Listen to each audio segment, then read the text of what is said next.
Okay, so we are now recording. Today is Wednesday, May 4th. The time is 7:06 p.m. and we'll call to order the Economic Development Commission meeting. For members of the commission, myself, Renee Deli, Laura Parker, Denise Luciano, and Sandy Ollerhead are on. We have a few items here on the agenda. We will talk with Alyssa Nowak about Lucky Green Ladies. Have some, actually, you know what, we can move the business updates to the end, Paul, and then put you next, and then Mike after you, and then we'll round it out with item number 2. Okay, Alyssa, I see that you're here and looks like you're ready to go. Let me just, if you wanted to share, give me a second. Let me just make sure. Yeah, if Paul wants to go before me, that's totally fine. I'm gonna sit. You're a guest. Well, I guess you're a guest. You're kind of here a lot, but I really don't. Go ahead. Go ahead. You have priority. I need to hear your stuff anyway. Yes. It's coming to us. Okay, yeah, I'll share my screen. Thank you, Paul.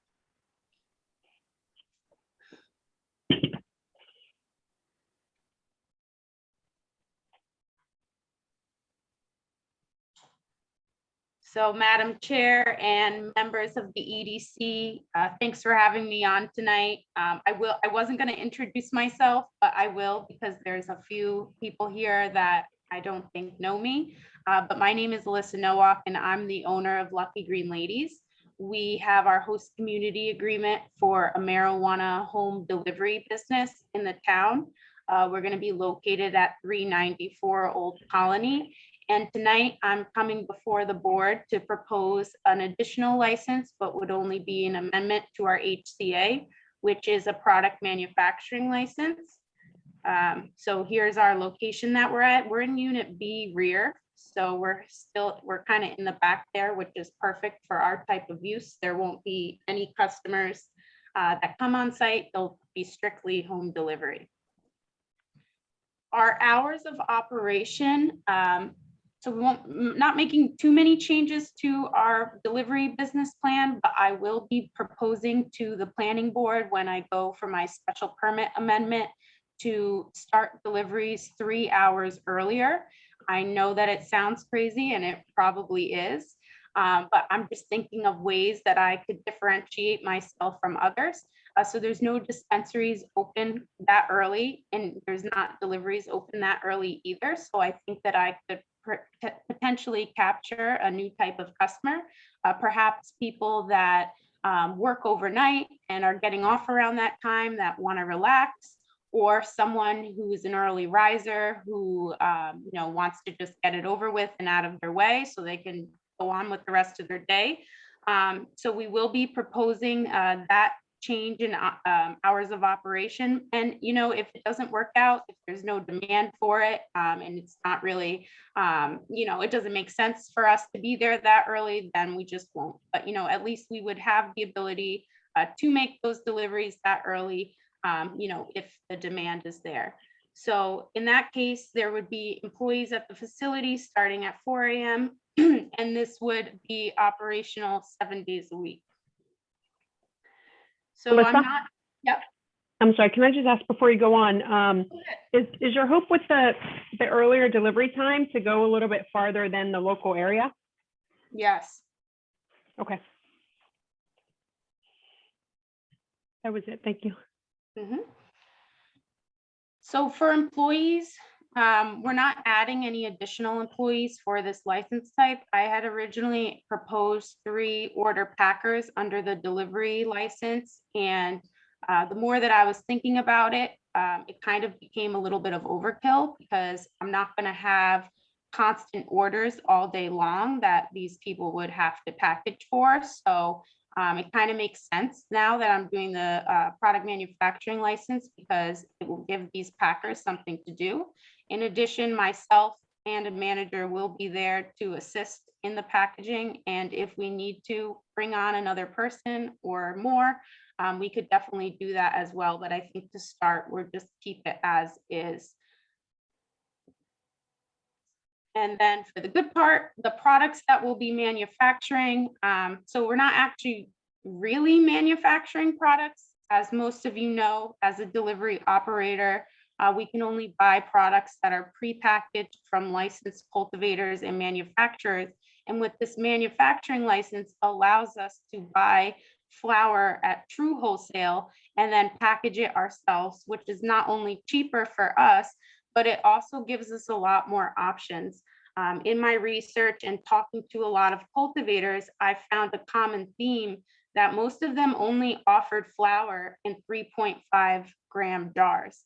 And then doing more research, looking into the current dispensaries and couriers that are operating right now, since dispensaries are allowed to package their own product, the couriers are offering all of these weights that you see here for the customer. So if I'm only able to offer 3.5 grams, that puts me at a bit of a disadvantage. So that's one piece of it. So then I figured, well, if I'm going to get the manufacturing license, then I might as well make my own pre-rolls. So I'm going to make infused pre-rolls and regular pre-rolls, but the infused pre-rolls I'll be making in two different ways. The first way would be to roll a regular pre-roll, coat the exterior of the pre-roll in oil, and then roll that in keef. And then the second way is to take the marijuana shake and combine that with bubble hash and make an even mixture, and then take that mixture and load that into the pre-roll. So one would kind of be like an external infusion, and then the other method would be more of an internal infusion. And then as well as I'll be making plain old regular pre-rolls. So then those pre-rolls I'll be selling in all three of them in different weights. So I'll sell individual half-gram pre-rolls, individual full-gram pre-rolls, and then I'll sell pre-rolls packs. And those will come in 3 packs, 5 packs, and 10 packs. The 10 packs will be like mini joints, which I think is really cool because no one's really doing that right now. And there's also not infused packs on the market either. So I think that that's cool as well. So all of our products will come to us already lab tested, the flour, the oil, the keef. So when we package the flour and we make the regular pre-rolls, we don't have to additionally then get that lab tested. But when we make the infused pre-rolls, since there's going to be a different potency level now that we're combining the flour and the oil, we do have to get that lab tested. So per CCC regulations, we will be working with a third-party independent laboratory to test these products. The two that are nearest to us would be ProVerde Labs in Milford and Smithers in Wareham. There's about 8 other independent laboratories in Massachusetts. So if the turnaround time for these 2 laboratories are too long, we definitely have other options. But mainly they'll be testing for the potency levels, so the percentage of THC in the products. And then in addition, the contaminants, mold, mildew, heavy metals, pesticides, which those things have already been tested for. So we don't foresee there'd be any issues there. Mainly, I would say for the difference in the THC potency. So then the commission requires us to submit unique identifying marks used for branding and packaging. And for the delivery side of things, I've been working with the marketing team to create, this is kind of our brand mood board, I should say. So these are all of the logos that will be used not only on the website, but also on our t-shirts and other branding materials, our packaging as well. And then kind of down here, if you could see my mouse, these are all of the colors that we'll be using in our brand. So pretty much what the commission is looking for here is to make sure that these images don't appeal to minors in any way. We're not allowed to have any cartoon characters or neon colors or any phrases. And I know some legacy participants, I'm sure that you've heard stories about the edibles, being in like Fruit Loops packaging and stuff like that. So we can't do that. So these will be the marks that we'll be using on our packaging. So then I'll take my manufacturing hat off for a second, and I'll talk about where we're at right now with the delivery. So we got our special permit, and then I met with the building inspector, and he was telling me all the different requirements. And the floor plan that we had originally proposed, I guess he needed a more in-depth version. So I had to hire an architect to get those plans done, which took a little bit of time. And then ever so conveniently, right after he was done, I said, hey, I guess I want to do manufacturing now. So then we had to make additional changes to this plan. So I'm going to see if I can move you guys in the corner because I can't really see. Okay, perfect. So this is what's existing here on the left side. And then this is what's proposed on the right side. And there's three differences. One of the first differences is the bathroom. The current bathroom is not ADA compliant, so we had to make it a little bit bigger to meet those compliance standards.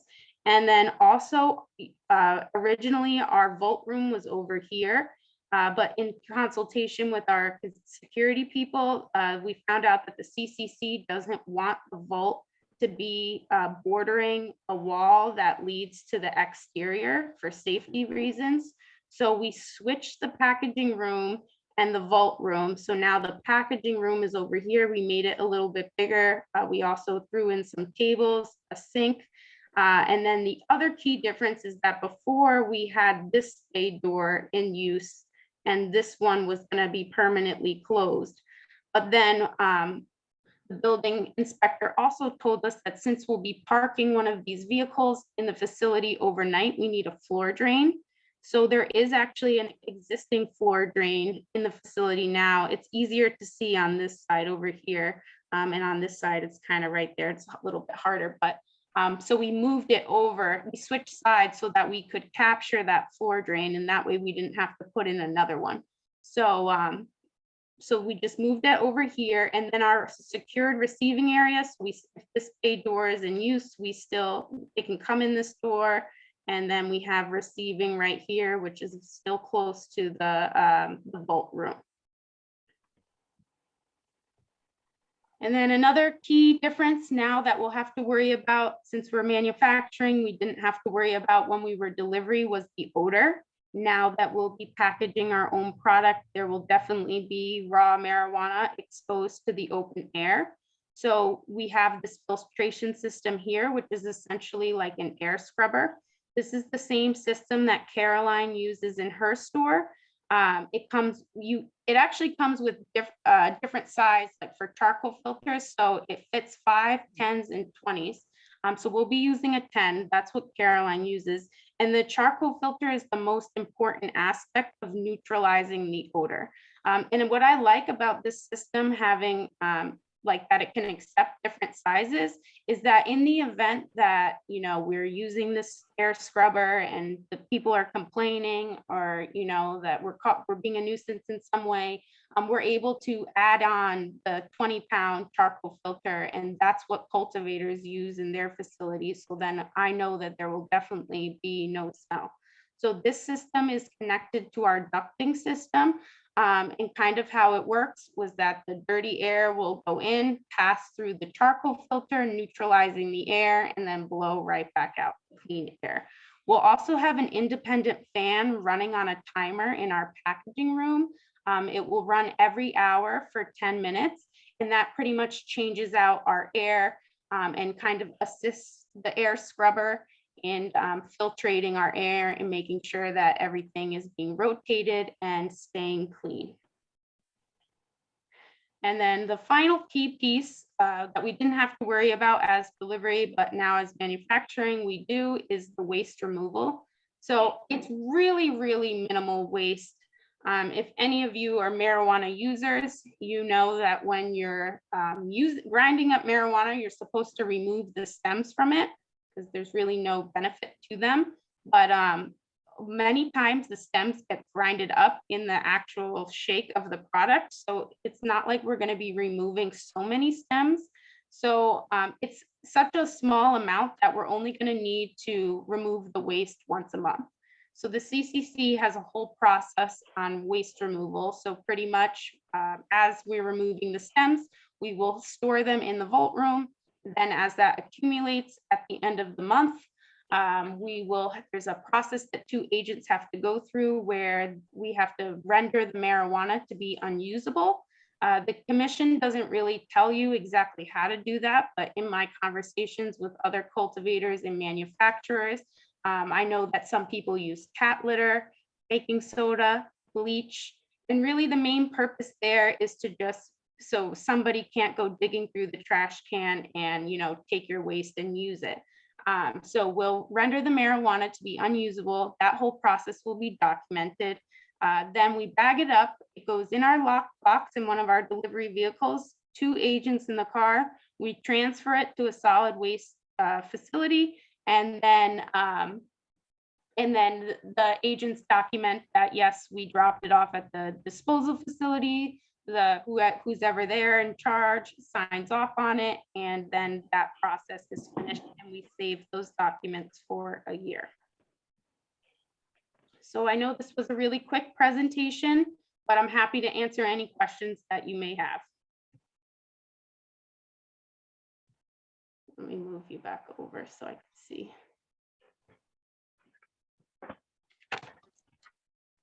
Any questions from the commission?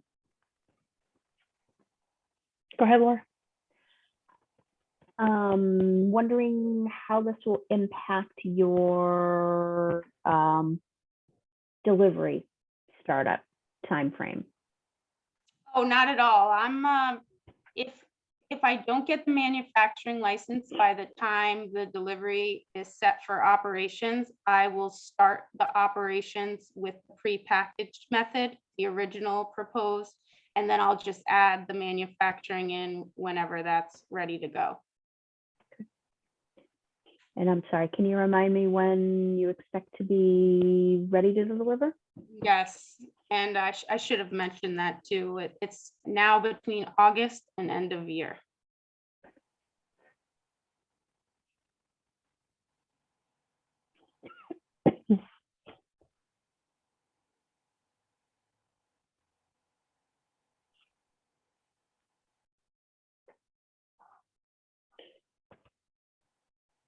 Alyssa, in respect to the waste, so for the testing portion of it, what happens to the product if it fails the test? That's a good question. I'm pretty sure we need to notify the Cannabis Control Commission, and then that product, I think that product needs to be disposed of. I'd have to honestly check on that and get back to you. You know, the manufacturing piece is a little bit new to me, so I'm not 100% familiar, but as I was scrolling through the regulations the other day, I saw that in there. I didn't put too much mind to it since all of our products will be pre-tested before they come to us, but that's a good point. I'll let you know.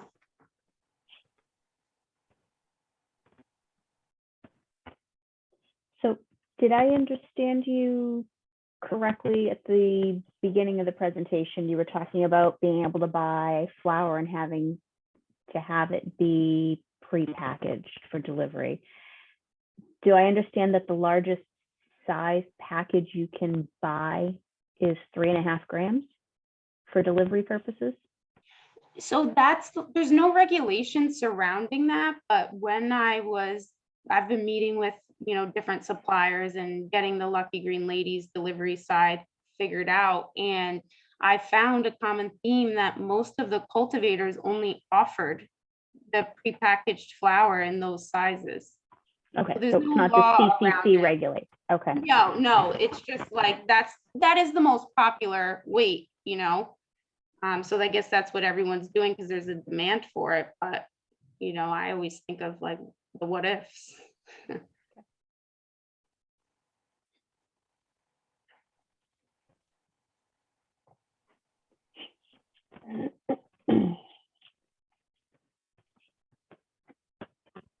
So Alyssa, have you received their provisional license?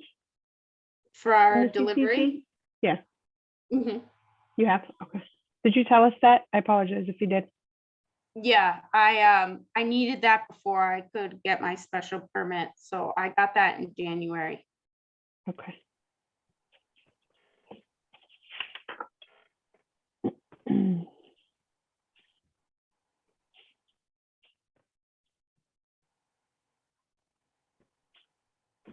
Sorry, I was a little late and you may have covered this, Alyssa. On coming from the cultivators, are they do you provide them with the packaging with your branding and then they package it, or are you getting it like wholesale from them and repackaging it? Exactly. I'm getting it wholesale from them and then packaging. So if you're familiar with like a pound of marijuana, that's usually how they come. It's 16 ounces. So I'd buy wholesale in that way. So let's just say one big bag and then bring that to my facility and then package it out myself. Where, I guess, what's the difference between repackaging and manufacturing? There is, I just can't repackage as a delivery operator. It's like, honestly, in my opinion, kind of like a stupid regulation that the commission put in place because I'm essentially a retailer, you know, without customers, and retailers are allowed to do exactly that, buy wholesale and package it themselves. But for some reason, for delivery operators, we're only able to buy that product prepackaged. And what inspired me to do this type of license was that when I was talking to potential suppliers, I found a common theme that most of them only offered the flour prepackaged in 3.5 grams. And although I could white label that, you know, that kind of leaves me at a disadvantage when you think about the current dispensaries and how the couriers are operating right now, because, you know, when a customer orders through a courier, that order goes to the dispensary. And since the dispensary is able to package their own stuff, they're offering all of these different types of, I'm trying to go back now. They're offering all of these different types of weights. So here, yeah, they're offering all of these to customers. And that's what I feel like the customer is conditioned. The customer honestly doesn't know the difference between operator and courier, you know? So then if all the operators come online and are only offering 3.5 grams, like what if someone doesn't want that much? Or what if someone wants more? So I just think it kind of like, you know, gives me a little bit more freedom on what I can do and what I can offer my customers. But I could most definitely white label it. Okay, and that's, so the manufacturing license gives you right to break up and repackage. Okay, Yes, And and also- make my own pre-rolls. yeah, and do pre-rolls and I guess edibles and tinctures and all that type of stuff too. So yes, the license allows me to do that, but in my lease with the landlord, he doesn't want any cooking or butane extraction, like any type of flammable process. That's banned in my lease, so I will not be doing that. But you can still distribute those. You can get those from, Yes. And I won't white label those.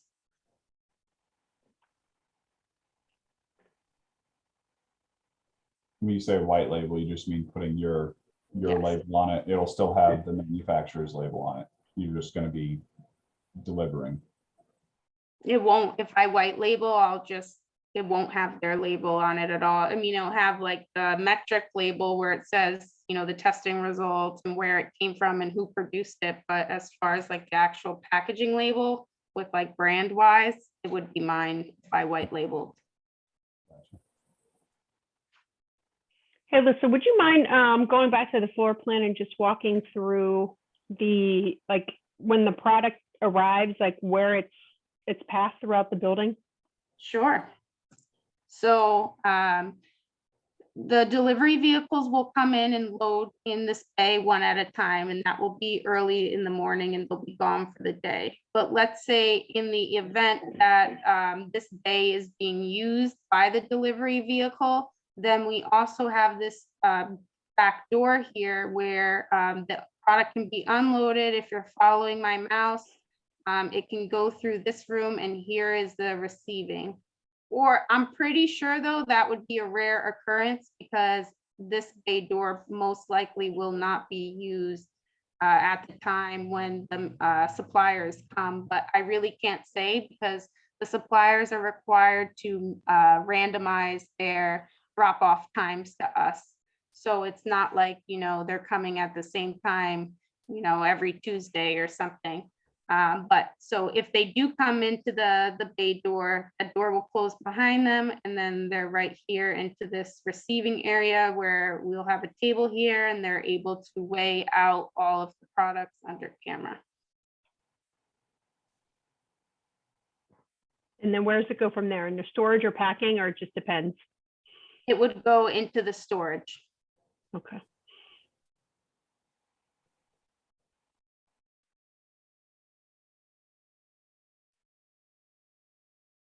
And then that dispatch room, is that, is there any packaging that happens there? Or is that purely people who are monitoring the orders coming in? No packaging there, purely the orders that are coming in, and they'll be taking phone orders as well, and checking on the drivers. We have to check in with them every 30 minutes. So they'll do that as well. Okay. Hey, I have a question. It came up in a conversation a couple weeks ago, and I didn't know how to respond. So the drivers don't have cash on them, right? They do. Or they do have cash? Is it they're taking cash from the people, or is it being done through debit card on online orders? So I had originally proposed to the EDC that I would not accept cash, but then talking about it further with my father, he's kind of old school, and he's like, I only carry cash. I mean, he's like the person that writes checks. He doesn't even have a debit card still. So I know that there is a operator that is doing cashless delivery, but I feel like I don't want to deny a sale. So I think that most people will prepay online, but I suspect about 20% of it to be cash. So I will accept cash from customers, and that would be stored in a separate lock box in the vehicle. And then, I mean, that increases the risk a bit. Are you putting any additional controls in place? No additional controls. In respect to the cashless, so how does, and I'm just going back through, like, can anyone use any sort of credit card or bank card? No credit cards, because Visa, MasterCard have said they don't want to process cannabis transactions, but debit cards, yeah, you can use any type of debit card, and it can work in a couple ways. So the way I'll be handling my online prepay deliveries is through an ACH debit. So you'll just put in your account username, like let's say use Bank of America, your Bank of America online banking username, that password, it's processed through a company called Plaid. And then they hook right into your bank account, and then you can pay your bill that way. Or from orders that I receive from Lantern, Leafly, and Weed Maps, there's no option for you to prepay online through those third-party sites. So in that case, I would have to have a cashless ATM in person that, I put the chip in to the portable payment terminal. And then if you're familiar with how those work, they can only process in increments of $5. So let's say your total was $103. They charge your debit card for $105 and give you $2 change. So it's a little bit confusing, but yeah, that's pretty much the only, because since that same, Visa and MasterCard have said, and Discover or whatever have said that they do not want to process cannabis transactions. That's kind of the cannabis industry's like little way of a get around. Because they're actually processing it as like an ATM transaction. So it would almost be like you were withdrawing money. That's how it looks like on their end.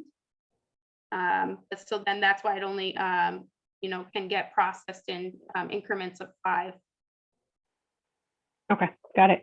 And then one final question for me. You mentioned about the suppliers will have alternating times for drop off. How many suppliers are you planning on contracting with? Probably about 30. Okay. And is that cultivators and product manufacturers? Yeah.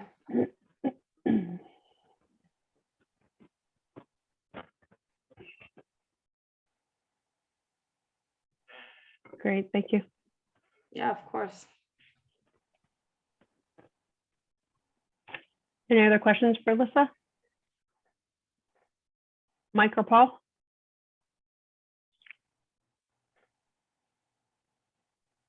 Okay, well, Alyssa, thank you so much. Appreciate you coming, Of course. coming to present to the EDC. If there are no other questions, I think that we can let you go, or if you're gonna stay on to watch, that's certainly fine too. I put on here like a discussion and or a vote. I don't necessarily think we need to vote on this, but if I gotta switch my view here. If anybody thinks otherwise, this will go to the select board at one of the future meetings. Not sure exactly which one it'll be, but either the 11th or the one afterwards is the hope. Okay, great. Thank you again, Alyssa. Appreciate it. All right. Appreciate Good it. luck. Thank you. Okay, Thanks, Paul. Alyssa. Okay, well, thanks again for letting me move up. I'll be quick on this. I'll just give you update on about 4 or 5 things that I'm working on that just focus on economic development. Obviously, a lot of time now with all the new planning board members, and congratulations, Laura. She's Thank you. joined us. So so right now, I'm still waiting to hear about the approval of the ARPA funds for getting a consultant to help with the formation of a business association on West Main Street. Really eager to get that going. I think that's going to be a really important project for us. So we get that. And additionally, we've got a few other things that I've requested out of ARPA, including a grant program that could help businesses in different ways, how they might see using grant funds to invest in themselves to make them more financially sustainable. We are also in a grant cycle right now for what they call the Community One Stop. These are all the grants tied to different aspects of planning and development. And there are 2 applications that we're seeking. One is to create, well, you guys know really well what an overlay district is. So we're looking to create one specifically for life sciences. It's possible it could be more general than that. But the goal is to see how we can be more attractive for to take advantage of our geography and having access to 495 and 95. So we're hoping to get a consultant who could come in and take a look at our zoning regulations and see how we can write a much more contemporary and a section that focuses specifically on life sciences, and then map it. And where would we map it? We are also. Hey, Paul. Yeah. I'm sorry, before you go on. So I just want to understand, I mean, I think we had with the marijuana overlay, I think it was a complete different perspective, but what's the advantage to reducing or specifically identifying certain areas for life science versus just allowing it in like exclusively in the districts that it can go in, like an industrial district, for example? Well, it's that's a good question, and I think of it as an overlay district.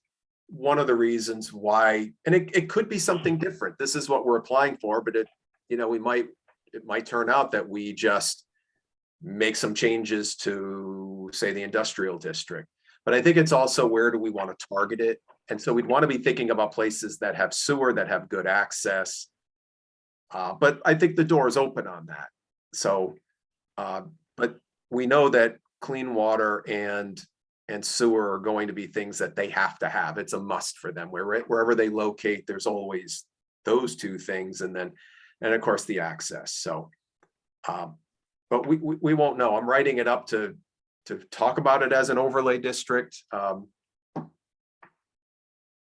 But again, there's certainly possibilities. The overlay gives us the ability to map it in a way that with a bit more flexibility than you could if you just tweaked industrial. Mm-hmm. So, But Paul, we'll be working with you all as if we get the grant. to the to the point of the clean water, I feel like there could be an opportunity there to take advantage of some existing concerns in the town over clean water. And if we were to do an overlay for life sciences, where they need more consistent or less less issues with some of the water issues that we have in town. Partnering with companies that want to come in to do some sort of project or ways of cleaning the pipes out a little better than they get done every year. And maybe that would garner more support from the town for expanding that or implementing those overlays. Okay, that's one of the things that I remember talking to a consultant who, if we were to get this, we would go with, said that they would want to do some analysis of our existing infrastructure. That could be one of the things, Cody. We could be looking at areas where we might want to or need to improve the water quality. Yeah, I know I'd seen in the past some discussion about the way that the flushing is done. Is it semi-annually or quarterly? Where it's just basically opening the fire hydrants and flushing it by running the water through the system. And there are other ways of other technologies that can be used. I think it's called pigging, or there's a like an ice slurry or ice plugs that you can pass through the pipes that like swabs the pipes instead of just rushing water over it and knocking loose any sediment. You can actually send stuff through the pipes that actually, scrubs the walls of the pipes and clears out any of that stuff. Because I think the water treatment facilities that opened certainly improved things, but if you've got stuff that's still stuck in the pipes, maybe having those life sciences where they're going to need more consistent water quality. I think there's probably an opportunity there to at least present it to anybody in the town that this would be a benefit to anybody that lived in an area where that overlay would be put. This will all be, this group will certainly be involved with it should we get it, and it will be looking at the state making a decision in the fall, probably November. But if we get it, then we would certainly be involving you all with it.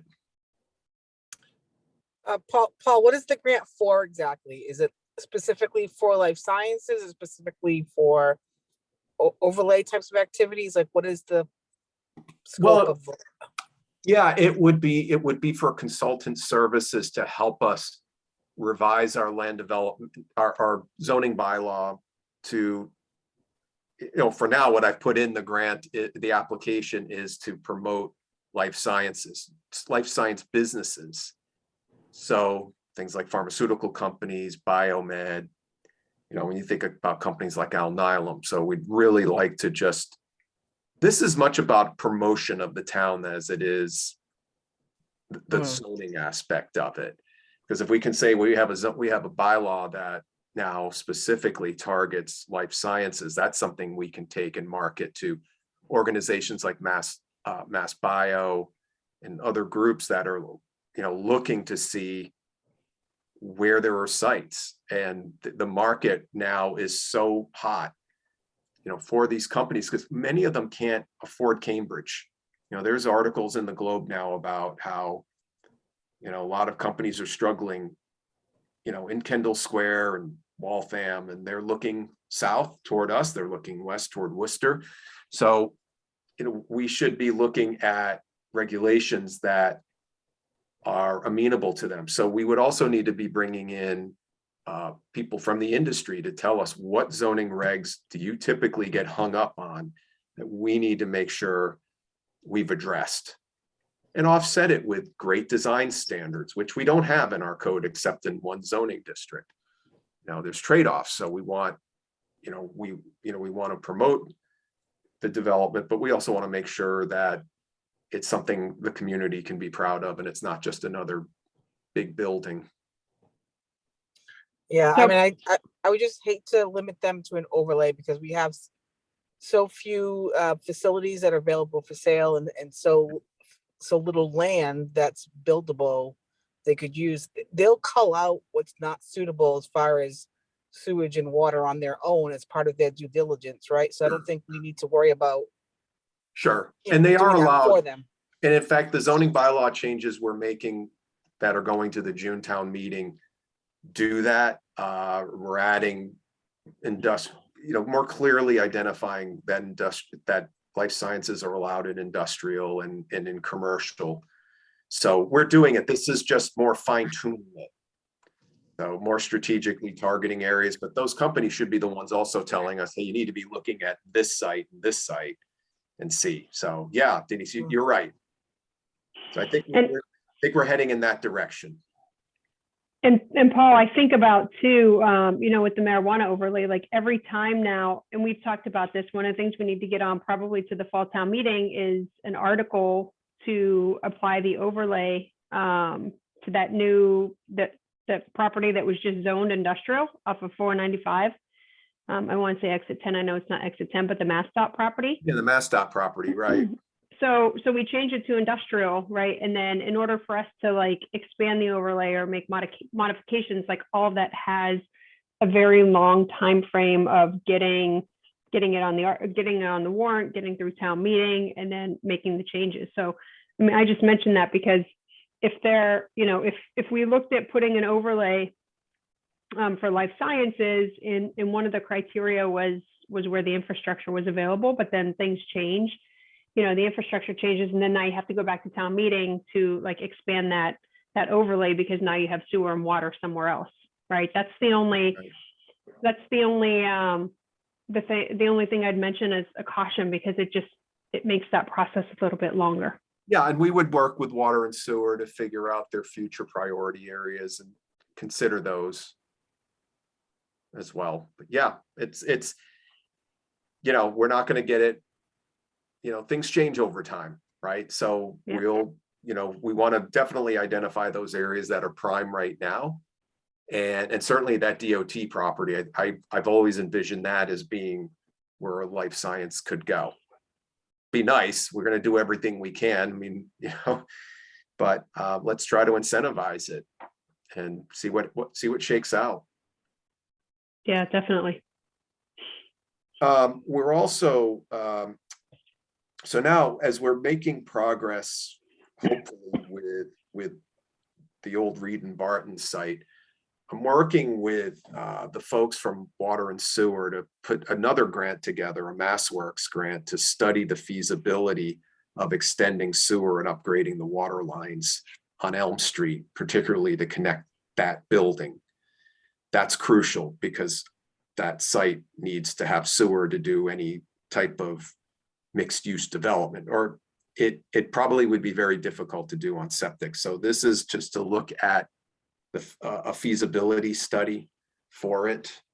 This could also connect up would connect up the municipal center as well, and run up to the existing line at Reservoir Street. So we're working again with Water and Sewer. I'm working with Water and Sewer and their consultants at Weston and Sampson. We've talked to Ann Brensley, who's the CEO of Devco North America, about that. She's on board with it. So yeah, we'll see how that is. That's going to be a tougher one to get, but I think the more we tie it right to that project, our likelihood of approval goes way up. And now that we can at least tell the state that we have someone looking to take ownership of it, this is exactly the type of thing they're looking for. So, it's going to be competitive, but there's all sorts of money out there now that we've never seen before. So this is a time to make a bold move here. Hey, Paul, Okay, I'm sorry. Paul, Before you go on, because I do have questions, but can you back up a little bit and let the EDC? I don't know that we've ever fully talked about what's happening with that property. Can you just give a brief update? Well, so Devco North America they're starting to make progress toward taking ownership of the site. It's been unowned for 10 years, or since 2015. I'm sorry, since 2015. So Devco is looking at some type of mixed use development there, but before they get there, there's a whole lot of work that needs to be done. from finishing up the assessments that we're doing now to remediating the soils. The assessments will tell us the extent of the contamination and the costs and the demolition, among other things. They need to look at the dam to make sure the dam's in good shape. So she's spoken with us. She is taking a very comprehensive look at every aspect of this site to determine her actions, her costs, because the cost will help determine what this project looks like. So we're wanting to be a good partner with her and help apply. As a municipality, that makes us eligible for some grants that private property owners are not. So for us to apply for the Mass Works grant, it's some staff time to apply for the grant. But sorry, every time I'm up here speaking, my wife has a great tendency to hit the print button, and the printer is right next to me. It's like, someday. Next time, just unplug it before you start. Or maybe I'll just tell her, sweetie, don't hit the print button until I come down. Yeah, I think this thing's about to hit. So my train of thought is lost now. So we're trying to do what we can where we have the ability to apply for grants so that we can help offset her costs, because, I'm guessing, this is a guess, but probably even between the demolition and the cleanup cost, she's well over $1 million. So if we can help, we can apply for, through the state, we can partner with her to apply for mass development cleanup grants. That scores more points when you're coming at it as a partnership. So. And Paul, that property right now there's an article on the warrant, correct, to change its zoning? Yeah, they are proposing to change it from industrial to village commercial to allow for that mixed use development. So it has gone through planning board, got unanimously supported. FinCom got unanimously supported, and I got supported through select board too. So it's on its way to June 7th with a lot of momentum. So, we're optimistic. She needs that change. She's made that clear. So, so that's on its way. Paul, on the with respect to the sewer extension, is the thought right now that those would be municipal funds, those would be town funds to extend that? No. That would be private. Well, at this point, Cody, this is for the feasibility. This is for the engineering study. Okay. But we also have to look at the federal funds that are out. And yeah, I think, well, it's not up for me, but I think we would be within our rights to ask her for partner or contribution for it. But if we're able to use federal funding for the extension, this could be a great investment. Paul, and this was one of the, Madam Chair, this was one of the infrastructure through the infrastructure grants that we're asking the federal government for this year to consider, was that extension along Elm Street from Main Street to Elm Street. It's about a $5 million project. So. Yeah, but we do need the engineering study done. So. And Paul, this study wasn't done, the feasibility study wasn't done as part of the initial look at the property for the town hall and community center? I don't, Mike, I wasn't involved with it when we were looking at the town hall. What was the question? Whether or not, Mike, that a feasibility study was done as part of the work initially to look at that property for the community center, because I mean, we had the budget, we had the budget outlined. So wouldn't somebody have already done the water and sewer analysis to determine how much it would be to bring it down the street to that property? I don't think we ever got that far. You talking to me? Yeah, I'm talking to you. There's nobody else here. Who was that? I have no idea. Neither. Of course. Okay, I was just wondering, I mean, I thought like the budget was pretty much baked for that project, so I thought part of that was like a couple $1 million for the tie-in, and everybody was up in arms about that, you know, just in respect to the town, paying the town to build a building. Can I just ask a quick clarification? So Paul was talking about a MassWorks grant with the water department. Michael, what were you talking about? Is that the auction clause one? And are we going That's- for the same thing? Yeah, it's, one is and tell me if I'm wrong, I might be misspeaking here, Laura. One is a state program, one is a federal funds on infrastructure. Got it. And one is for engineering, Yeah. and the other one would be more for construction. The 5 million that we're looking for from the federal government would be to run the sewer from the intersection of Elm and Main down to Reservoir. Reservoir. Is anyone else losing Mike?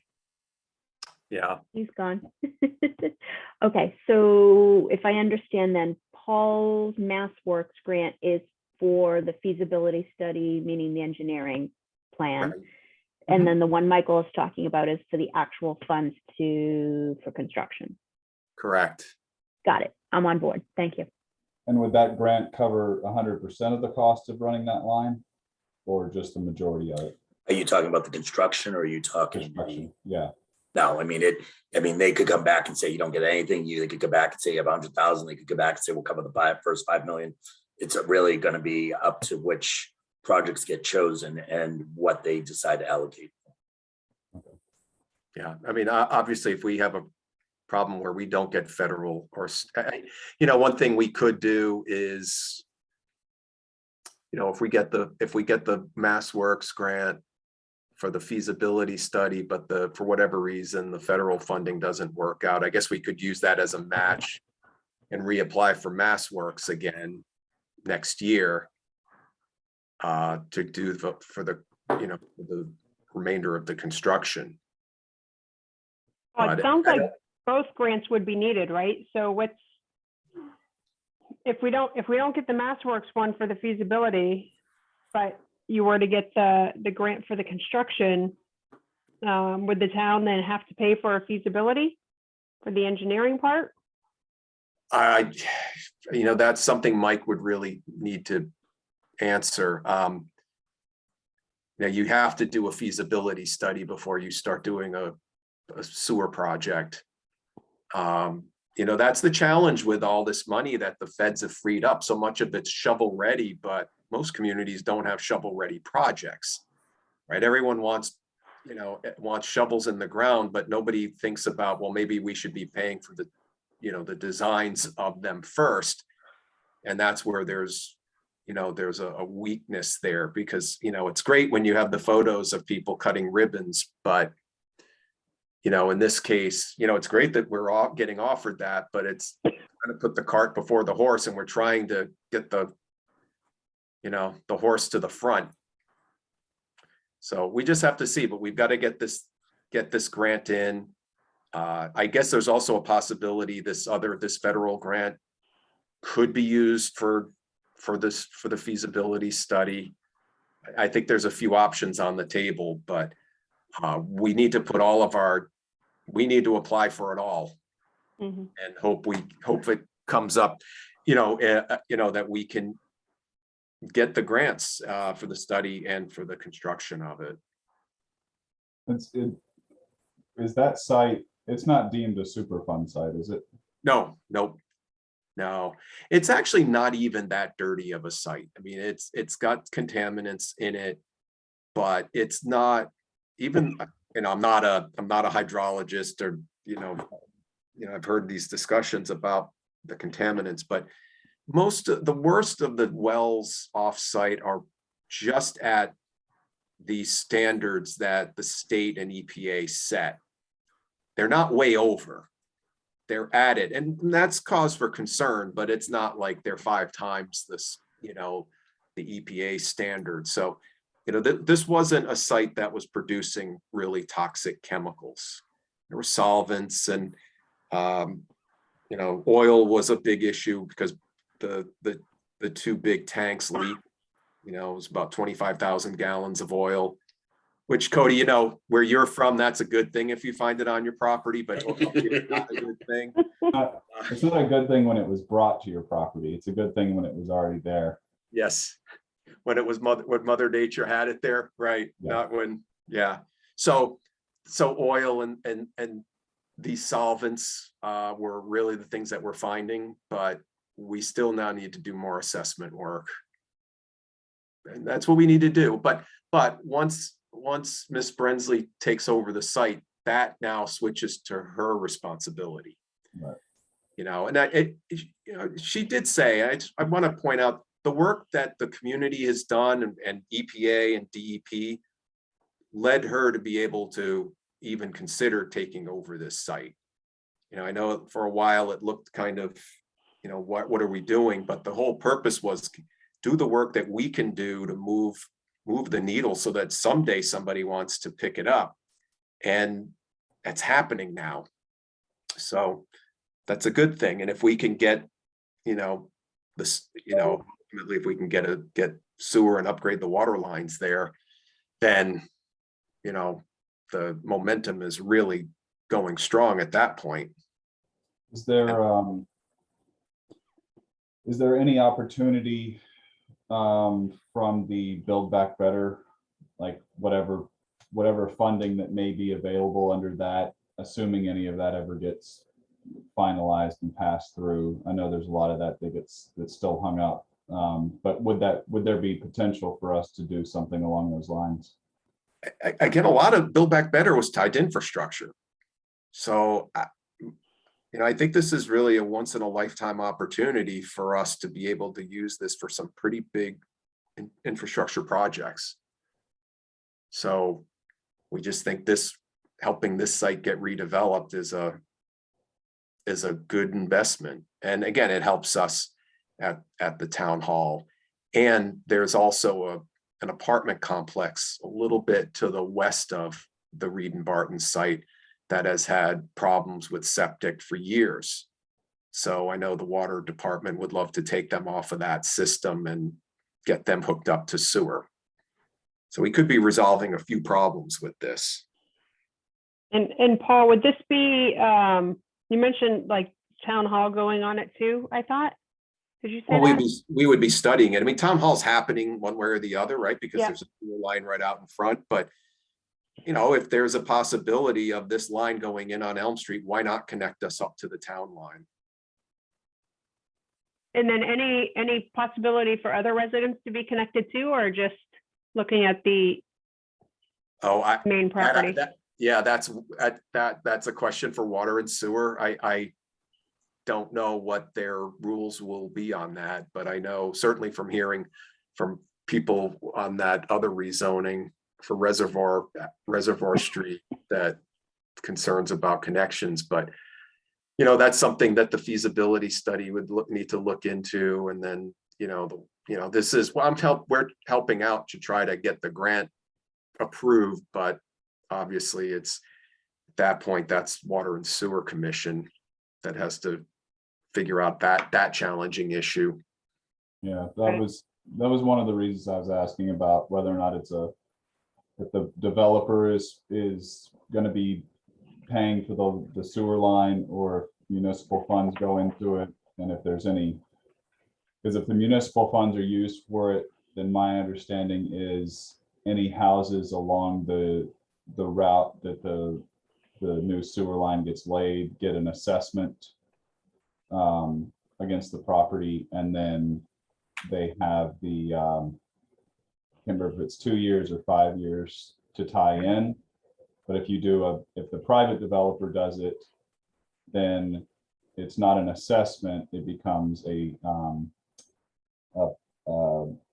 permit fee, or I can't remember the name of the. Yeah, road. it's a, Cody, it's on assessments, so called the betterment. And Right, that's important. I mean, I know they can be perceived as the same thing, but Yeah. it's a, you are right, because like here's a perfect example, and Mike Eunice can slap me around if I misspeak here. The line that runs in front of the municipal center is not, it's North Cottage's sewage line, and you'd have to pay to access that line.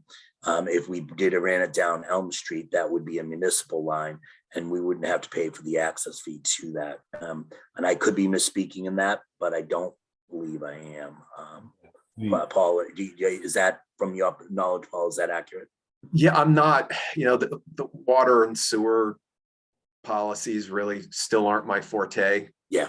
Learned a little bit more, but that I'm not aware of, but yeah, I would assume if it's town owned, built. They can tie into it.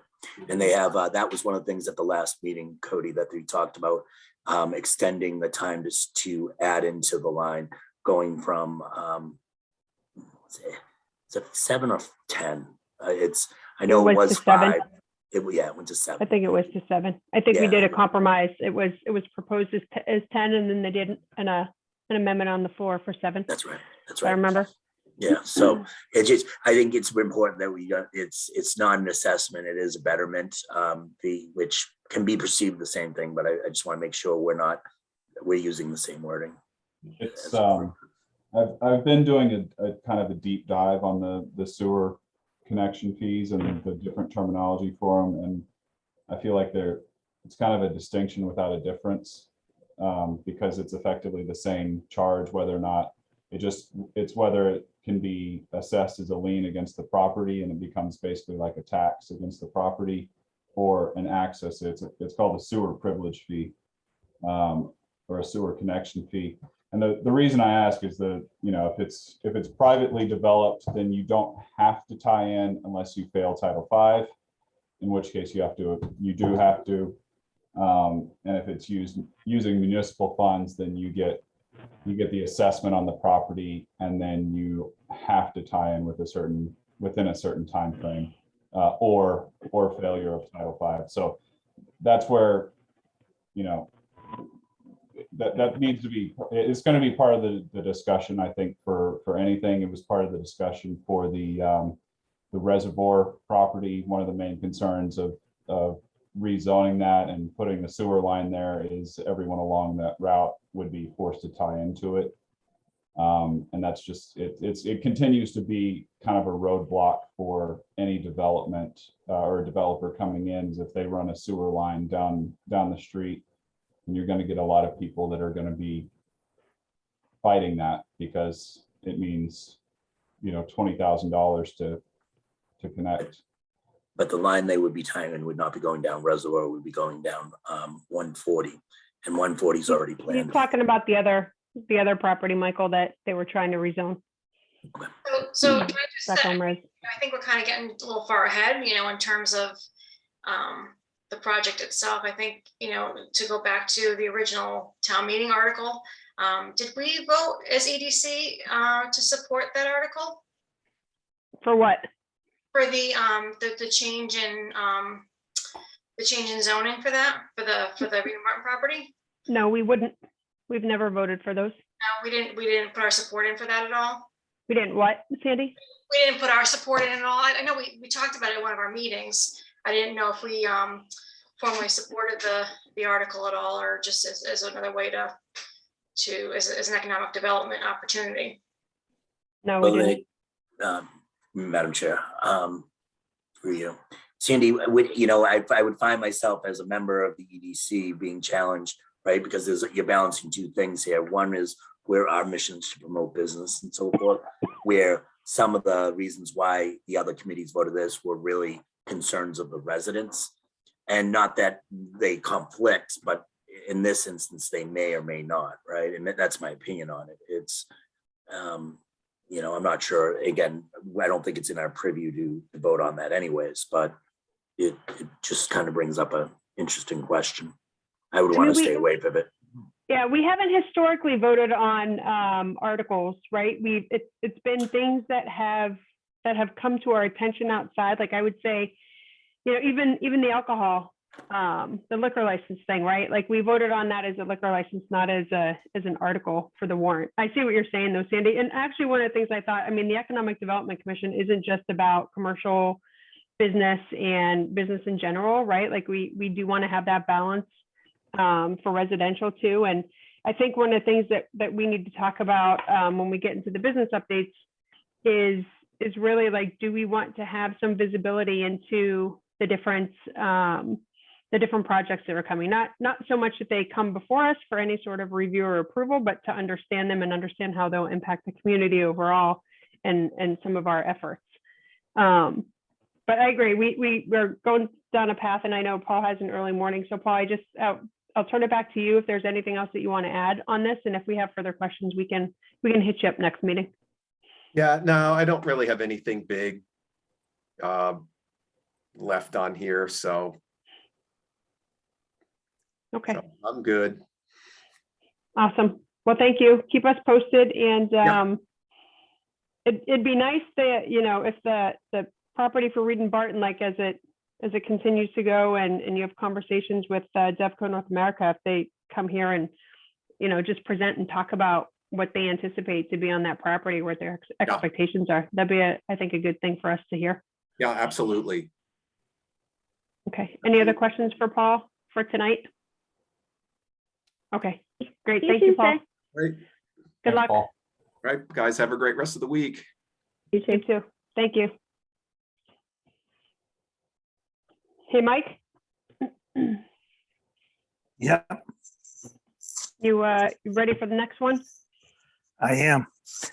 And before we get into that, I think, thinking about what you were saying, I think they did do an estimate on the sewer, but 7 years ago, so I'm not sure how that would help her, but I will pull that out for her. Yeah, I'm sure that the price at this point has gone sky high. Yeah. I was just about to say that. I was like, I bet you it's very accurate. Tell her it's gonna be this price or double. Okay, so thank you, Mike, for looking into that. So in respect to the town-owned property, so we have moved this for quite a while. Just for background, Cody was working with, I think, Catherine, Mike, and I don't know if you've worked with, my gosh, what's her name escaping me? Jackie, thank you. I don't know if you've worked with Jackie since she's been in her position. I know that we kind of put this on hold while she got acclimated to the new position. But the work was to review between multiple sources what properties within the town did the town actually own, or I think since that time, even 2 properties were identified, or what I'll call turned over to others, just separately, I believe. So Mike, when we talked last, we had some conversation on, you know, whether or not there were some cluster of residential properties, if we had some opportunities there, if we had opportunities with Habitat for Humanity, and I know that you're going to have an update on that. I don't know that it's necessarily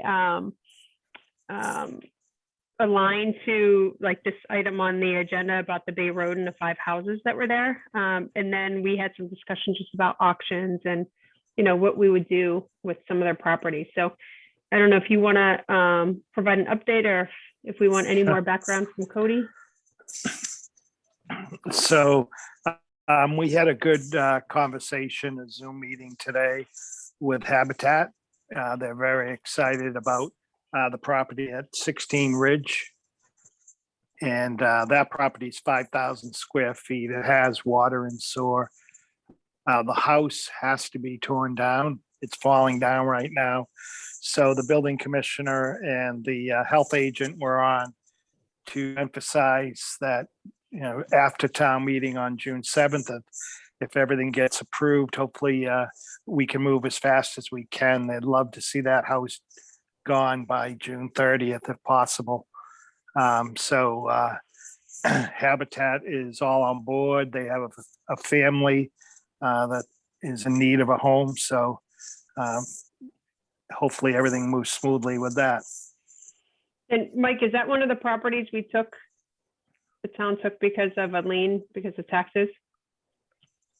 Correct, that was tax title, yep. Okay. And just looking at some of the properties that we do have, I know Jackie hasn't had much time because she was down 2 people and still down 1 person, so hopefully that gets filled soon and she's back to full staff. But I was looking at some of the properties we own. Obviously, you guys talked earlier about that state land that's 34 acres. So hopefully they get moving on that and auction that off. We do own a parcel next to that that's 10.4 acres, but would have to do some research into that because the way I believe that we were getting that property by the state was to use recreation. So it was going to be used for anything, or we were going to sell it. To check on with what options with. Most of the parcels we own, tax title parcels that some where developers did a subdivision and they just left the wetlands in back and didn't pay taxes on them anymore. Or we have some small lots that are isolated down the Grove off of paper streets that would be beneficial probably to the neighbors only. So if we auction those off, there is a couple lots that I'd like to look at. 67 Bay Road, where the old fire station was, it's about 43,560 square feet. It is residential too. So How many is that, Mike? I'm sorry. How big? 43,560 an acre. So that would be a good parcel for the town to auction off at some point. And I've never really looked at this parcel, but there's another one on Freeman Street that's 37,200, and it looks dry on the maps, but I'll have to look into it more. That's over near the And island. then Mike, it that's is, over near the it's- island, right? On Freeman? yeah, it's near the island and the road to the, as you look at that island, That is the weirdest thing. Mike, front Mike, of you're you, it's doing to like the right some, of that on the other Mike, you're street. doing some slow robo thing there. Maybe you want to shut your video down. Okay. All right. Yeah, you sound better. It was catching okay. all your words, but it was just really slow delivery. And there, then we have the property on Lakeview Road. At some point, that's about 85,000 square feet on South Lakeview. That at some point we'll have to, get a group from the neighborhood together and talk and see what they see on that property. It's, I don't know, to a park, but it's a good sized piece of land on the reservoir. That's those two consecutive lots there on Right. Lakeview, right? Yeah. Yeah.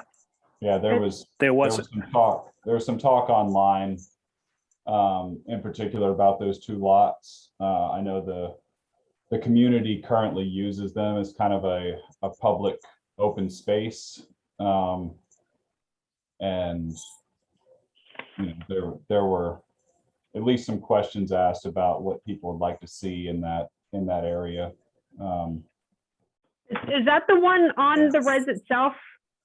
Like it? Yeah. Okay.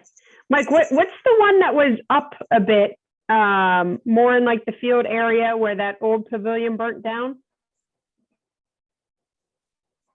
That's not the same as this, right? I don't remember it being That's adjacent the to the water. parcels. It is. It is? Yeah. It does run to the water because some people do put their canoes in that area. So it has, if I remember, it has big boulders in front of it, and then I Right. thought there was some like remnants of the old structure. Yeah, I don't know if there's any of the old structure there, but there are boulders all around there because the neighbors didn't want anyone parking there.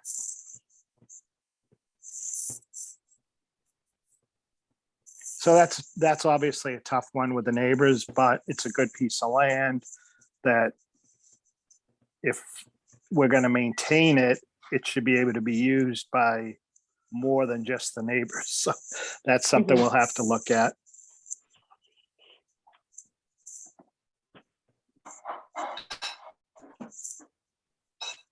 Did anyone else, speaking of land, respond to the survey that the Conservation Commission sent out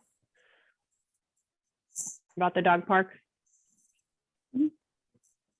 I don't know if, I don't remember anything about property there, but Mike, with the stuff that Cody has mapped out and hopefully more work done with Jackie, would it make sense for us to meet with them to go over some of the different properties, like just to have conversation on it? With conservation. Yeah. Because you mentioned the one property, the small lot that was adjacent to that state land, right? That we have to look into that because it was specifically for recreation. Passive Right. recreation, so a dog park could go there, that's for sure. That's 10 acres. Didn't you say that? Yeah. It is, it's 10.4 acres. Does that go down, and that goes down to is that on the river there or no? I don't know if it goes all the way to the river. Which one was that? That is parcel 11-75 on East Main Street, On behind East Main? Dunkin' Donuts, next to Red Mill Village. He said behind Dunkin' Donuts next to Red Mill Village. Okay, yeah. I Down know what along. you're talking about. Yep. Is Mike on dial-up? It's on Somebody make- AOL. Somebody make the sound. Madam Chair, can I maybe, if we're talking about open parcels, one parcel of land that might be coming back on the market, but for business development? Mike, speak freely, please. Okay. So, and you and Sandy did a lot of work on this as well. Kingsbury. So there's been some movement and just some discovery, just certain things on Kingsbury. Specifically, it was believed to be that land was Article 97 protected. What we're trying to get interpretation of is that for land to be Article 97 protected, it has to be owned by the town. That piece of property over at Leonard Street and 123 is not owned by the town, it's owned by Kingsbury, and it is a conservation restriction of open land. So I'm just trying to get legal counsel's interpretation of this, because it obviously is in the registry of deeds, it is owned by Kingsbury condos. On the assessors, it looks like it is still owned by the town. So we just have to make sure there's some understanding on that. If it is not Article 97, it's Chapter 40, open space recreation use.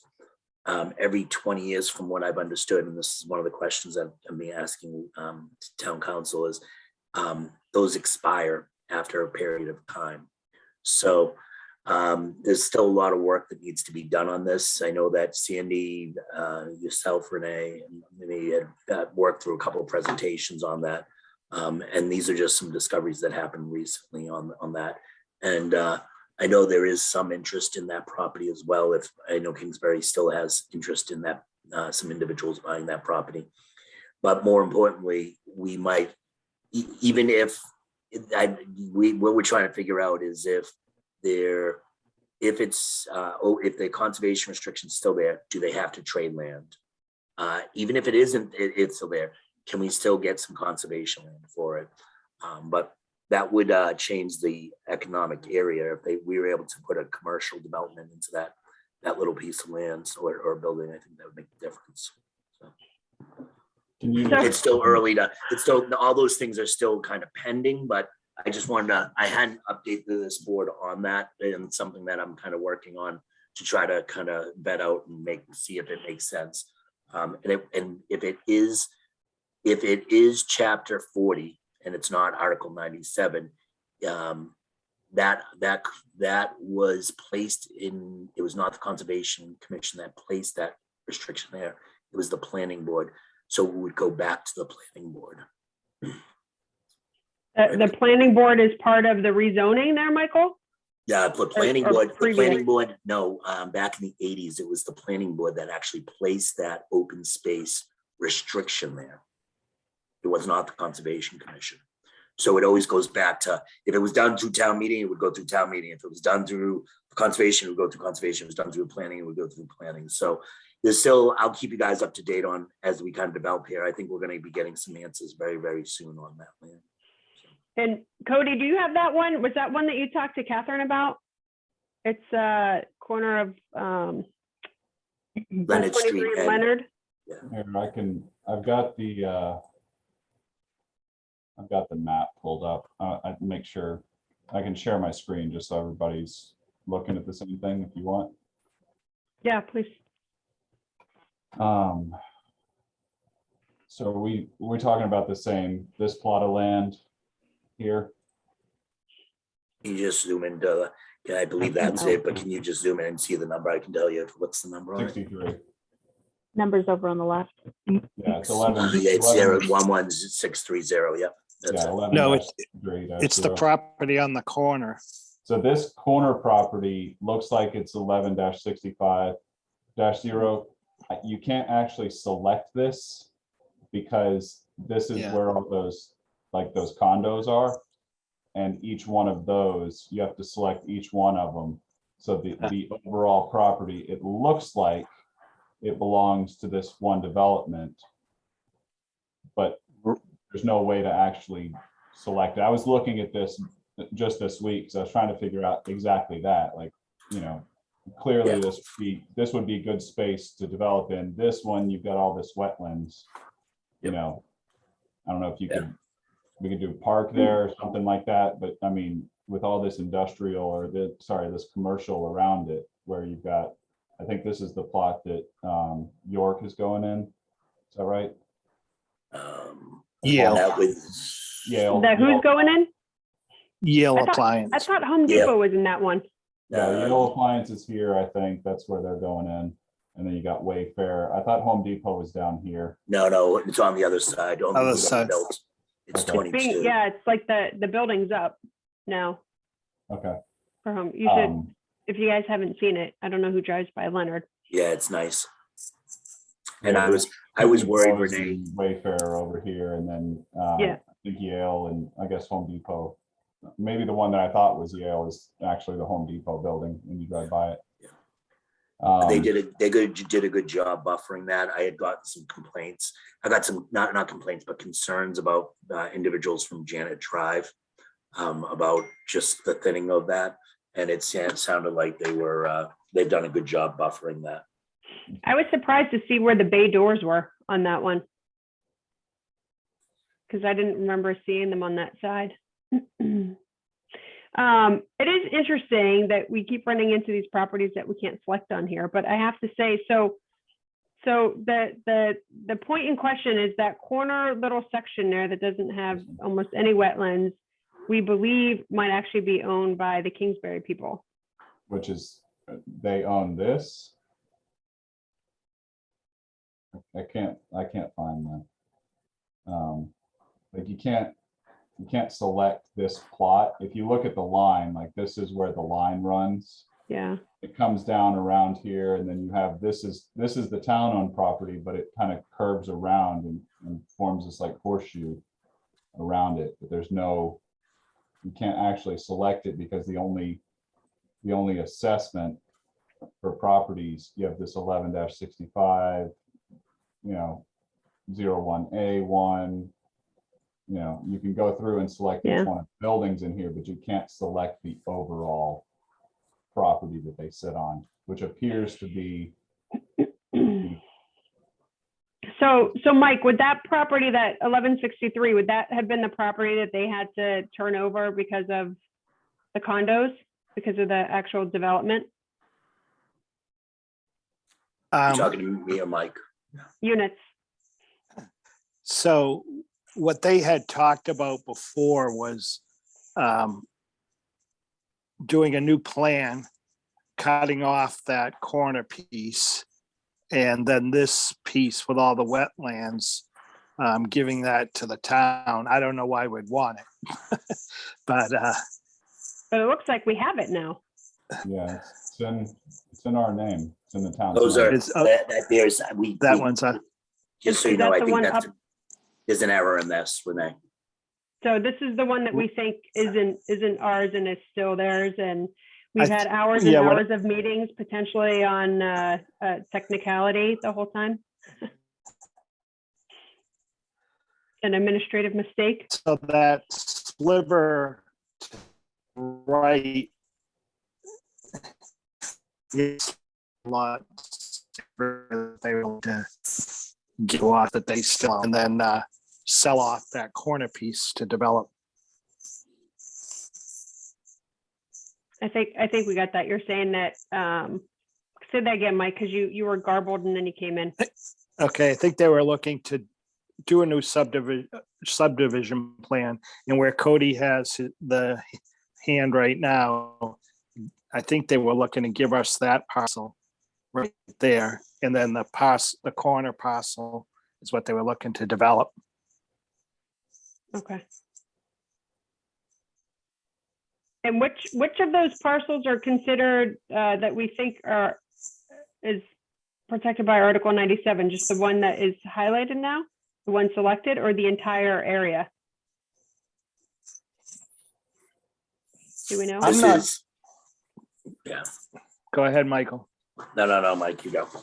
I was just gonna say, I'm not exactly sure how it was defined. Yeah, there's no documents right now. We've yet to find anything at the Register of the Deeds or filed with the state that says it's been registered as Article 97 lands. When you say Mhm. Article 94, I don't know what you're saying. 97, so there are two things. There's Chapter 40 Yeah. and Article 97. There are different classifications within conservation, and I will not try to explain the nuances of them, and I surrender. But long story short, if something's in Article 97, it takes an act of God to get it out of Article 97. And it's a way to protect open space in conservation lands. And I can see Sandy going on and off speaker because she wants to hop in here and slap me I was just around. gonna You say, go right ahead, Sandy. Not so much an act of God, but an act of the state, right? Of the legislator, that they would have to go through conservation and go through the state to, And that would be, it's a pretty high bar. that would Yeah. be this. It's a unanimous decisions. It's, and I apologize, I don't literally mean an act of God if you interpret it as such. And it's like literally we've had hours and hours of meetings on this particular item. So this, I think what you're saying is anything that's deemed Article 97 would be land conservation according to the zoning here, which this appears to be. It So you wouldn't can- show up in the zoning at all, Cody. It's a restriction placed on the property. I don't know, Cody, that I would anticipate that anything Article 97 would be land conservation, but there might be other categories under land conservation too. Okay. Like Right. the open rec, the passive recreation, like that purple on the left side. I don't know, Mike, is that the can you move the image to the right, Cody? That's the 15. I'm sorry, that's the move it the 15 other way to the right. That's the 15 acres. Remember, that's the 15 acres that buffers that land. this- Yeah, Mike, is that what you were talking about? Is that 1175? Yeah. That's Yes. the one. So that is passive recreation. So it's not necessarily Article 97, but It's just deemed open space, municipal open space. Yeah, but that's, yeah. Yeah, but then, I mean, I guess if you throw wetlands on top of it, you see, like, can't really develop that. No, but it's the property next to it, Cody, that Yeah, this. Barry has been wanting to settle off and. So that's what we're trying to understand in the interpretation of this. We're looking at a map that we're just assuming is correct. The deed does not say this. What we're seeing here is not represented on the deed. Right? So that corner lot, that land next to the right of it is included, has never been deeded to the town. So if it hadn't been deeded to the town, whoever owns it has not been paying taxes on it? It's a condo association, so it's not that this area isn't taxed under a condo association. First question I asked. So I kind of want to land the plane here. I just wanted to let you guys know that this is something that I'm hopefully getting more, and I'm keeping Mike up to date on it, and I'll make sure the EDC stays up to date on this. It's just something that we're asking for some council's understanding along with conservation agent and so forth. But we're just trying to get some understanding on it, and it might be what hopefully it will happen is it will be an opportunity for some commercial development on that corner. Hey, is it me, or did way back, like whenever we had these conversations like a year and a half ago, was an Indian market supposed to go there? You got me, Renee. I've never heard of the market there. I thought that was going to go where 274 East Main Street was built. Yes.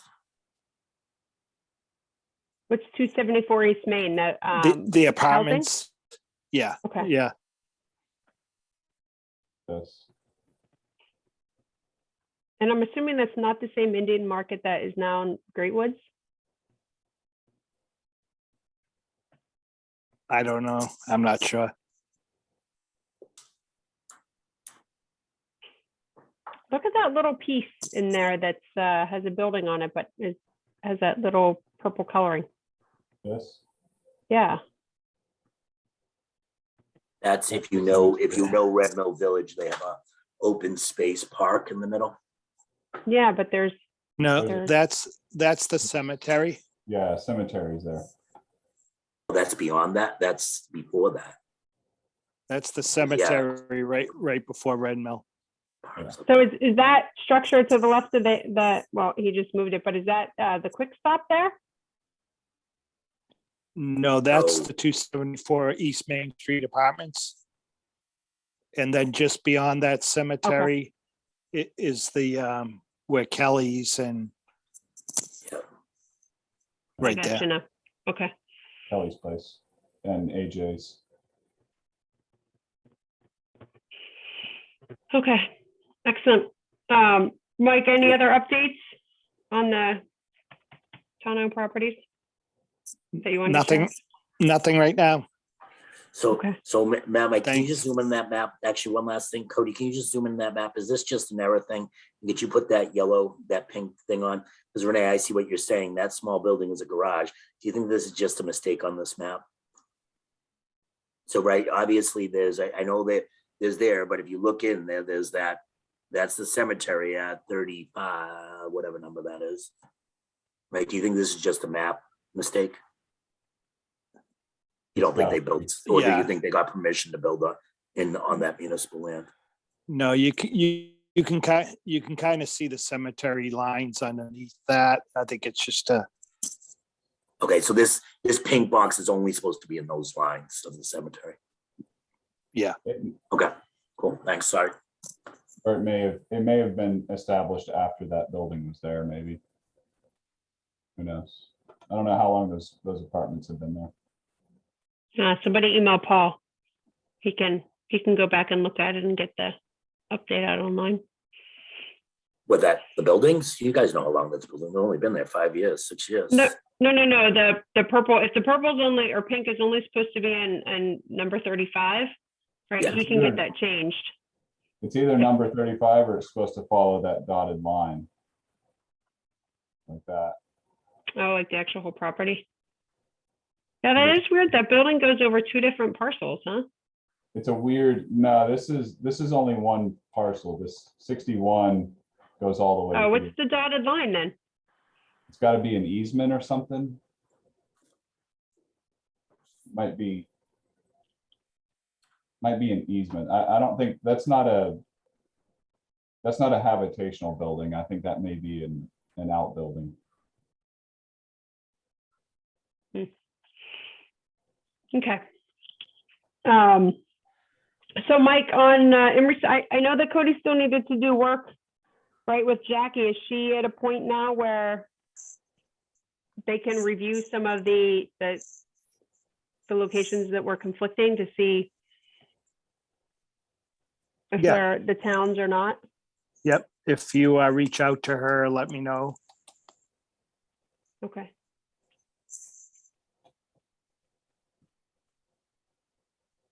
Can you give her a heads up just in case? I will. Yep. Thank you. Any other questions for Mike or anything else on the town-owned?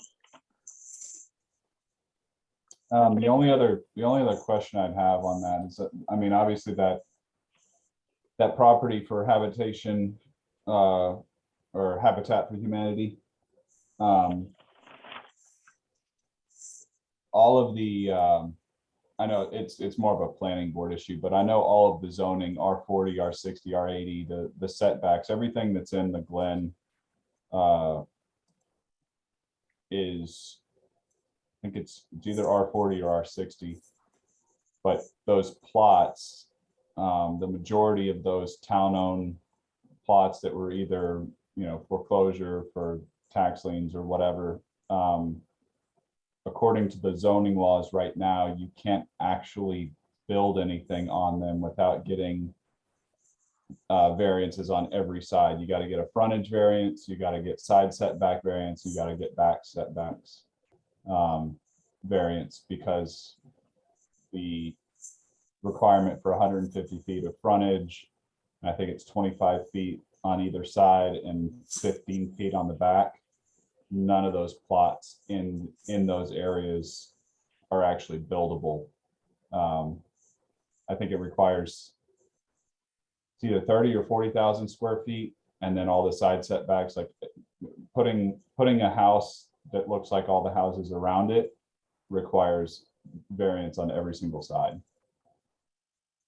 I don't know if that's something that we want to discuss or bring up with planning board and zoning board at some point, but I think it's worthwhile of mentioning that, the area that's in there, the way it's zoned right now, you'd essentially have to buy 3 plots, knock down 3 houses to put up 1, the way it's zoned right now. So Mike, how does that work with the Habitat project? Are there any exceptions? Yep, there's a small lot exemption. Okay. I'll get you the Definite. language on that. Nick brought that up today. He let them know that. Okay. Is that an exemption that's built into the zoning codes? Because when I read through the zoning bylaws, I didn't see any built-in exceptions to it. Yeah, so it would be that lot is a pre-existing non-conforming lot that is has always been in separate ownership, so it's probably under that state statute, but I'll get the wording that Nick was referring to today. Yeah, I've sat in on a couple of zoning board calls whenever I was getting my own variance approved. And that is a standard. He knows the code by heart.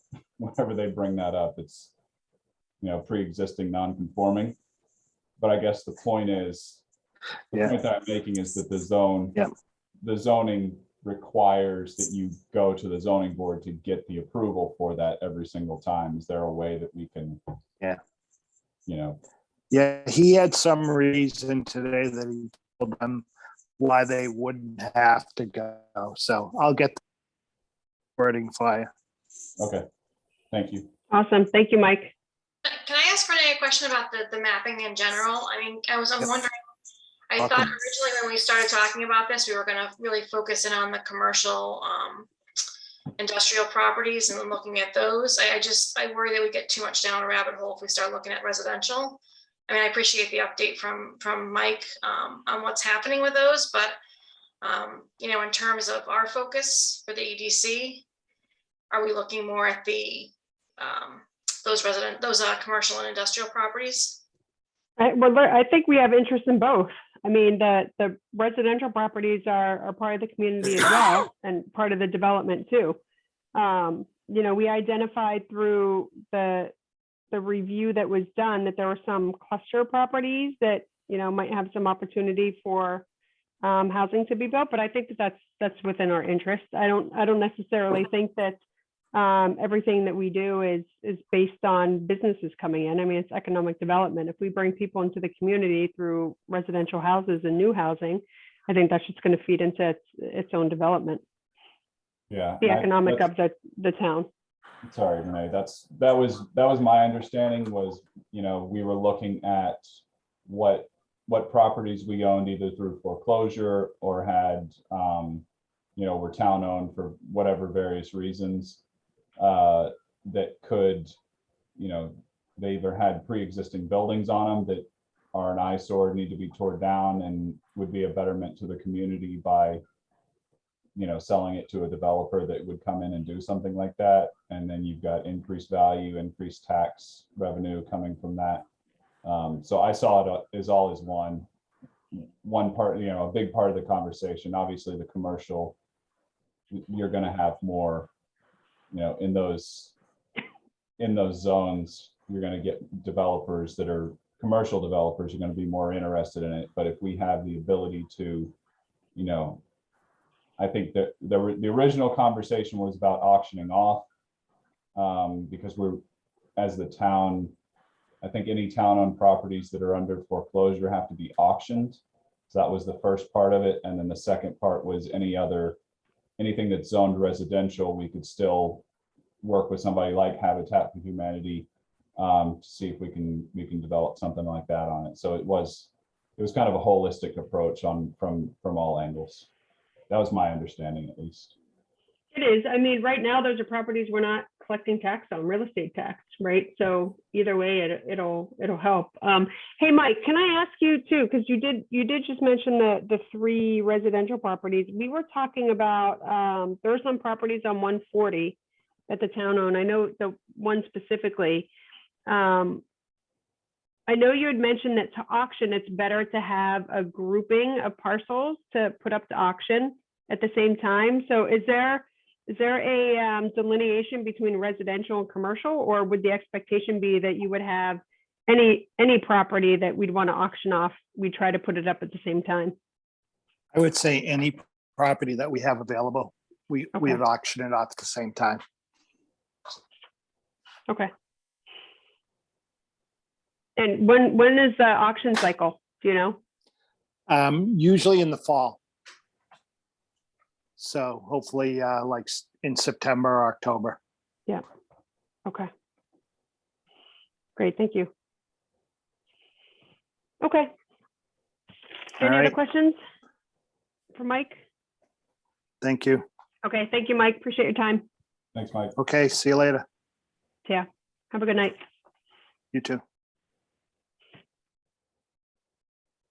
Okay. I got to figure out where we were in the agenda. I think we're going back to business updates. So just a quick update on the liquor license review committee. Laura may have been the only one, I think. Well, actually, Cody and Kevin. Sandy, were you on the select board meeting for that review or no? Okay. So the liquor license stuff. So I went through, when we last spoke, I had the action item to go through and just review the section from town council in respect to some of the criteria that we wanted to do to make sure that we were doing a fair and consistent review process for the liquor licenses. So I did that, and as part of the process, I went onto the ABCC website and looked at their application form. So essentially, going through the application form, I was able to take away a lot of the specifics that we identified that people would have to come in front of the EDC for, because they were already doing it as part of the application. And the process requires that when they apply through the state, they have the documentation prepared in the application, and it goes to the town. So I think there were only like 1 or 2 items that were kept on that would be specific for the review of the liquor license review committee. Oh man, I have an open question to Mike on that too. But so anyway, the next stage is the process is going to go to town council. So who was the gentleman that spoke? Greg Corbeau is the one that spoke to the select board. So I'll shoot that off to him this week, just to get his opinion on it, make sure that we're hitting all the areas that we need to, and then be back. My hope is to be back in front of the select board on the 11th for the review and vote to support that process. So it wouldn't change anything from our perspective on the process overall, because everything would come through the, similar to what our intentions were with the marijuana review, right? Trying to keep it to the documents and the forms that were needed for the state, so that we weren't asking for more additional information. So it seems like that's all aligned. So that's good to go. I don't anticipate any changes from Greg, but who knows? He may have some just language specifications or some specific process things that we need to identify. I also didn't put in there anything that's defined from the state in respect to the requirements that once the application is deemed completed, the clock ticking on the town. So we'll keep that separate, and that will continue to be regulated through the ABCC. So that's just an update on that. The town meeting warrant, I can't remember.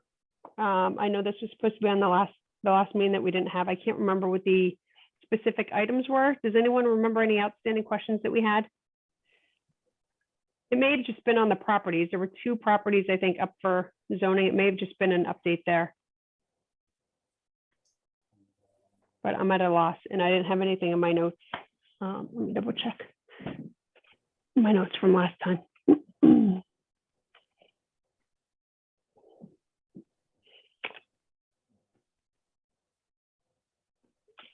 Yeah, I don't have anything specifically. But if anybody has questions, we can certainly talk about it. Okay. I think that's it for the agenda. Is there anything else? Any topics anybody wanted to talk about? Okay, let's talk logistics for a second. I did just get an email back this evening from town council about our open question on, if you remember what we talked about last time. Let me just pull up our email. Pull it up here, it's going to be easier. The open question was, could we meet in various businesses or businesses or establishments around town to hold the EDC meeting? And the answer that came back is essentially yes, we can do it. The requirements, it just has to adhere to OML, so that the location has to be open to all, ADA compliant, and it's big enough for those that want to be there in person, and then to be able to hear. So the other thing too is she did say that, typically a board meets in its own municipality, although occasionally another location in connection with a conference or other meeting schedule with other towns can happen as well.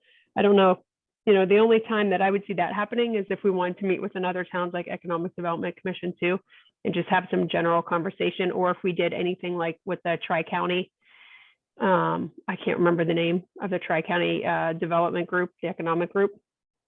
But so having said that, so we have an opportunity where we can, we don't have to meet in a municipal building for a meeting. So one of the things I was thinking, and I'd like to get everybody's opinion on this, but I'd like to kind of get a list together of some of the businesses that we might like to see, and then do it as, a meet and greet with the people there, whether it be the owners or managers or just some of the employees, potentially depending upon what sites they are, get a tour of their facility. And then also, if my hope is, and maybe we have to make this a requirement, that they have some meeting space. I don't anticipate that we would have more than 10 or 15 people. I don't think we've ever had more than 10 people at a meeting. But that was my thought on that. And I'll open it up to the commission with any thoughts, or Laura, you can weigh in too, even though you're. I think Sweet Stuff has the space, but they're not usually open at this hour. That might be the only issue. So who is that, Denise? Sweet Stuff Bakery. Sweet Stuff? Yep. Yeah, like they have the space for it. Well, wait, remember too, we're not, I mean, we can meet pretty much any day of the week, anytime, right? So if we wanted to do something, a meeting on a Saturday morning, or Saturday afternoon, that's or even something earlier in the evening. I don't know what time she closes. If that's a 5 o'clock one, but so I just mentioned that, like, we don't necessarily have to have that limit us, to a Wednesday night from 7 to 9. I do like that though, because I'm sorry. So we could also do Goat City since they just opened and stuff too. Yep. Goat City Pub just opened. What was that, Peter? Goat City Pub just opened. Yep. Were you going to say something else too before Denise chimed in? I took a tour of I peeked into the new Tasties on Freeman Street and West Main Street. It is awesome. I did see your video, Peter. Thank you. I can't wait for it to reopen so I can try out the place. And I've been trying that place up in Plainville, and it was good. Yep. I was thinking too, like, I think Pitney Bowes and Wayfair might be interesting as well. They probably have some meeting space that we can use, but getting a tour of their facility, I don't know if anybody has been in there. I had an opportunity through Select Board, but I wasn't able to make it that particular evening. Sorry, Denise. That would be interesting. I was say that'd be interesting to see. Gosh knows I shop enough at Wayfair.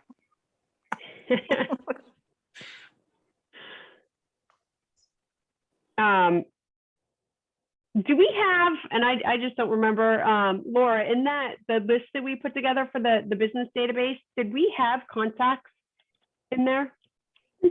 Yes, there are. Okay. Maybe what I'll do is I'll shoot Paul a note just to ask him if he can provide us with the updates on those. Any others? So I heard Sweet Stuff, Goat City, Pitney Bowes, Wayfair. I can't think of what else. There's something else in the middle. Dog Iron, Sabatino's, Mac and Waltz. That's all. I could ask Art in Motion. I know they've got the space for it. Oh yeah, Um, I missed one. Mac and what's Waltz. the tavern on the hill or whatever that's down there too? Never been. Did that just change ownership? I've never been in there, so I don't know. Okay. I drive right past it to Art in Motion or Danny's, or those are the two places I go on that side. Flaky crust pies. I don't know if that would be big enough. Would it Yeah, be I'm big just enough? saying that's the only time I go on. I Oh, cross over there, unless I'm going down to Banditos. Breakfast at Kelly's. Yep, Kelly's.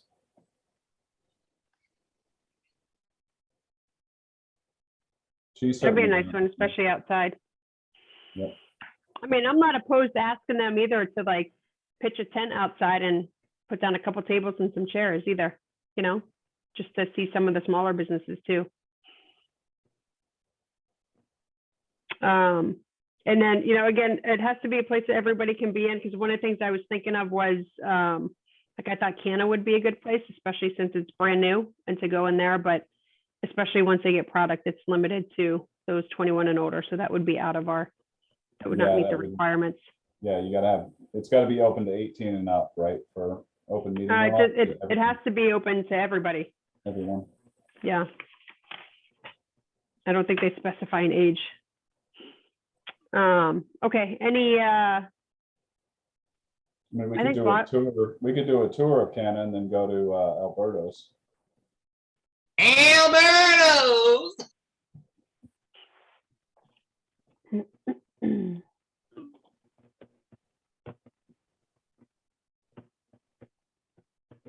I think we're talking about a tour separately anyway. I don't think that would be a meeting. We wouldn't discuss or deliberate on anything.